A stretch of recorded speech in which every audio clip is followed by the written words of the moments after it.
My girlfriend of 10 years became pregnant by my younger brother just weeks before our wedding and left me to marry him.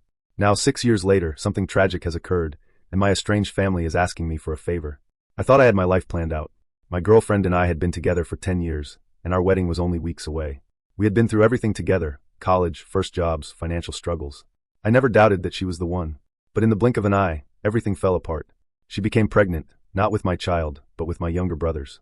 The betrayal was unbearable. She left me just before our wedding and married him instead. My entire family sided with them, leaving me isolated, broken, and abandoned. For 6 years, I refused to have anything to do with them. I moved away, built a new life, and tried to forget. Then, out of nowhere, a call came. A tragedy had struck, and now they needed me. My brother's life had taken a dark turn, and my ex-girlfriend was desperate for my help. Would I even consider it? 6 years ago, I lost everything. The woman I had loved for a decade, the brother I had trusted, and the family I had always leaned on. They all betrayed me. When I found out that my girlfriend, Emma, was carrying my younger brother Liam's child, my world shattered. The revelation came just weeks before our wedding, and the way it happened made it even worse. I had noticed her being distant, avoiding wedding planning, and taking secretive calls. I thought it was just stress. Then one evening, I came home to find my parents, my brother, and Emma all sitting together, their faces tense. I had no idea what was coming. When she finally admitted she was pregnant and that Liam was the father, I could hardly breathe. My own brother had stolen the woman I was about to marry. The worst part? My family sided with them. They tried to justify it, saying that love is complicated, and that Emma and Liam had fallen for each other. As if that was an excuse. My mother even suggested I should forgive them, as if their betrayal was something small. I walked away from them all that night and never looked back. After leaving, I had no choice but to rebuild my life from scratch. I moved to another state, started a new job, and cut off all contact. The pain was unbearable at first, but as the years passed, I learned to live with it. I focused on myself, built a solid career, and surrounded myself with people who respected me. I never heard from them. Not once. No apologies, no attempts to make things right. For all I knew, they had continued their lives without a second thought about what they had done to me. I did not want to know. I was done with them. Then, out of nowhere, I received a call from an unknown number. I hesitated before answering, but curiosity got the best of me. When I picked up, I heard a voice I had not expected: Emma. She was crying. Something had happened to Liam, and now, after 6 years of silence, she was asking me for a favor. Hearing her voice again made my stomach turn. I could barely process what she was saying at first. Her words were rushed, frantic. When I finally made sense of it, my heart pounded in my chest. Liam was in the hospital. It was serious. Emma begged me to come back. She kept saying she needed me, that Liam needed me. The desperation in her voice was unsettling, but I felt nothing but cold indifference. I asked her why she was calling me after all this time. Why, after betraying me, she thought she had any right to ask me for anything. She sobbed through the phone. Please just come. I cannot do this alone. A part of me wanted to hang up. I owed them nothing. But despite my anger, my curiosity got the best of me. What had happened to Liam that made her so desperate? And why, after 6 years, was I the one they were turning to? I agreed to meet her, but I made one thing clear: I was not doing it for them. I needed answers. When I arrived at the hospital, I barely recognized Emma. She looked exhausted, her face pale, her eyes swollen from crying. As soon as she saw me, she broke down again. I stayed silent, waiting for an explanation. She hesitated before speaking, as if choosing her words carefully. Then she finally said it. Liam, he is dying. The words hit me harder than I expected. For all the pain he had caused me, I never imagined something like this. He was still young, still had his whole life ahead of him. And yet, here he was fighting for his life in a hospital bed. I wanted to ask how, what had happened. But before I could, my parents walked in. Their faces were filled with relief, as if they had expected me to come. My father stepped forward, placing a hand on my shoulder. Thank you for coming, son. I pulled away. Do not call me that. The room fell into awkward silence. Then finally my mother spoke. We need your help. Liam needs a kidney transplant, and you are his best match. The request sent a wave of anger through me. After all these years, after all the betrayal and abandonment, they had the audacity to ask me to give up a part of myself to save him. I stared at them in disbelief. You want me to give Liam my kidney? My mother nodded, tears welling up in her eyes. He will not survive without it. I scoffed. Unbelievable. You all threw me away like I was nothing. Now you need me, so suddenly I matter again. Emma stepped closer, desperation etched across her face. I know we hurt you. I know we do not deserve your kindness, but please, think about his son. He is only 5 years old. He needs his father. I had forgotten about the child that should have never existed in my life. The one who had replaced the family I was supposed to have. I took a deep breath. Why should I care? When I needed you all, where were you? My father lowered his head. We were wrong.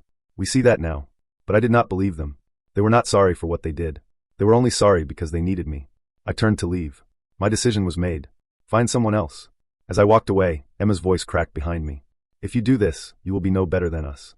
Her words echoed in my mind long after I left. Was I truly heartless for refusing? Or was I finally standing up for myself after years of being discarded? I had a choice to make, and it was not an easy one. That night, I lay awake, staring at the ceiling. The silence of my apartment was deafening, but inside my mind, there was nothing but noise. I had spent 6 years convincing myself that I was over them, that I had healed, that their betrayal no longer mattered. Yet here I was, trapped in a whirlwind of emotions I thought I had buried. I wanted to walk away and never look back. I wanted them to feel the same cold emptiness they had left me with. But no matter how much I tried to harden my heart, a single thought kept creeping in. Liam's son. The boy who had done nothing wrong. The boy who would grow up without a father if I refused. I closed my eyes, remembering the look on Emma's face, the desperation in her voice. She had hurt me more than anyone ever had, but in that moment, she was not the woman who had betrayed me. She was a mother begging for her child's future. And Liam, he had taken everything from me. But now, he was just a man on the brink of death, stripped of his arrogance, his pride. In that hospital bed, he was not my enemy. He was just a scared, broken man trying to hold on. The next morning, I found myself standing outside the hospital once again. My heart pounded as I stepped through the doors, my body filled with tension. I walked through the corridors, each step heavier than the last. When I entered Liam's room, he was awake. His face was pale, his body weak. He turned his head, and the moment his eyes met mine, I saw something I had never seen in them before, guilt. "You came back," he said, his voice hoarse. I did not respond right away. I just stood there watching him.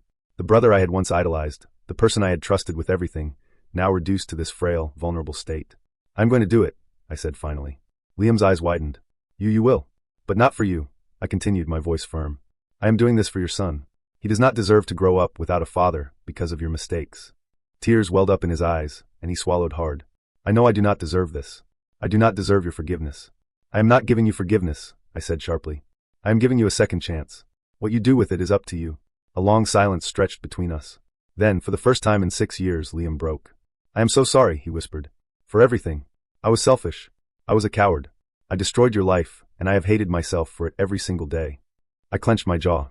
"Hating yourself does not change what you did." "I know," he said, his voice trembling. "But I need you to know, it was never about hurting you. I was weak. I let myself fall into something I should have never allowed.